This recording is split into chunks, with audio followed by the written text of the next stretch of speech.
Olá, tudo bem? Eu sou a professora Adriele Andrade Ceola, mestre em História, e estou acompanhando você aqui, neste universo de preparação para avaliações, concursos. E um dos temas, que mais caem assim nas avaliações e que geralmente gera muita dúvida é justamente a questão da escravidão no Egito Antigo, né? E quem foi o meu aluno, às vezes pode ficar um pouquinho com dúvida, porque eu sempre disse que a escravidão, no Egito Antigo era mínima, Quase não houve escravos, porque os camponeses, eles supriam a maior parte do trabalho ali existente no Egito Antigo. E está certo isso, mas muitas vezes na literatura, quando se fala de trabalho servil, é comum a confusão de, lembrar ali de escravos e não tanto de camponeses. Mas lembrando, por mais que os camponeses eles fossem livres, eles não eram tão livres assim, porque eles não tinham o direito de escolher as funções que iriam realizar, certo? Então, no caso, ele fazia parte, do culto ali estatal, ele fazia parte de toda aquela estrutura que chama atenção até hoje, que causa a tal da egiptomania, mas ele não era exatamente livre, ele tinha que responder à autoridade do faraó, Enquanto que um escravo, ele podia exercer as mesmas funções, mas às vezes ficavam com as funções mais leves porque ele era um bem de alguém, só que ele não fazia parte desse culto imperial não, estatal do Egito Antigo.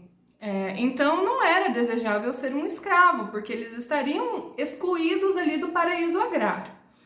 Bom, é uma temática que cai em concursos, então é por isso que é importante a gente estar discutindo aqui agora, muitos de vocês também, quando vêm falar comigo a respeito disso, lembram bastante daquela escravidão dos judeus, que aparece inclusive em textos religiosos, E realmente aconteceu, mas se comparado à totalidade da história egípcia, foi um trechinho ali da história, Não foi em toda a sua totalidade.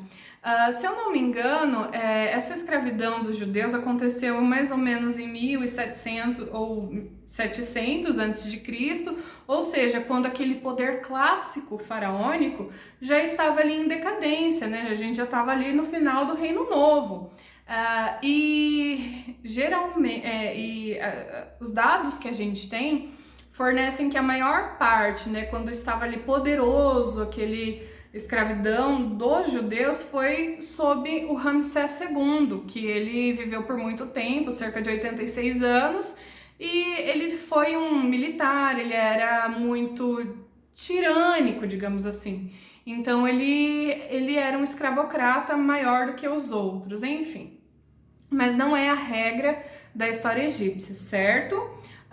E eu também não estou desmerecendo nenhum texto religioso, tá? Eu só estou explicando que, por mais que tenha dado um foco maior em textos religiosos, para essa escravidão dos judeus, para a história, nem tanto assim ela é abordada, porque ela não foi tão grandiosa, No caso, no poder faraônico clássico, realmente, aí foi o dos camponeses.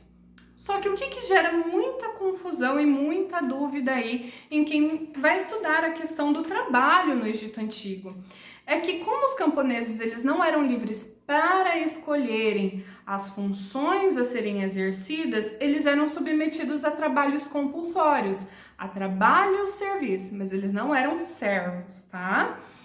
Então eles eram direcionados por um poder superior, geralmente do faraó ou do vizir, a realizar uma função. Então eles eram direcionados para agropecuária, para construções, para trabalhos diretamente nas propriedades desses homens enriquecidos. Por quê? Porque como eles faziam parte do Estado, Todos eles ali faziam parte do Estado e as camadas superiores, né, investidos daquele poder divino, direcionava o camponês para trabalhar. Então é comum você encontrar na literatura falando que o trabalho servil era basicamente um formigueiro humano, quando na verdade está falando de homens tecnicamente livres, mas que exerciam trabalho serviço. Então é essa a confusão. Certo? Então os camponeses eles poderiam trabalhar para si mesmos, porque afinal de contas eles eram livres, mas se eles questionassem essa designação do poder superior que era dado a eles ali, eles poderiam ser excluídos ali do culto, né, do culto faraônico, e isso não era interessante, porque, como vocês sabem, o camponês ele tinha uma vida muito precária, com nenhuma condição de, quase nenhuma, né, condição de mudar de status social.